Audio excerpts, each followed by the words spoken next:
يلا بينا نشوف الفرق ما بين الثلاث كلمات دول. بص، تي اتش نطق ساء، معنى كلا منهم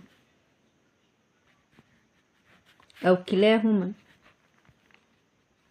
زي ما اقول بص my friends are cute.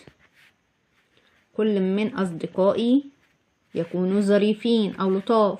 بذر، تي اتش نطقت زد، بذر بمعنى يضايق او يزعج. زي ما اقول don't bother me، يعني لا تزعجني او لا تضايقني. brother بمعنى اخ. اقول I have one brother، أنا لدي أخ واحد. يبقى كده الثلاث كلمات والفرق ما بينهم.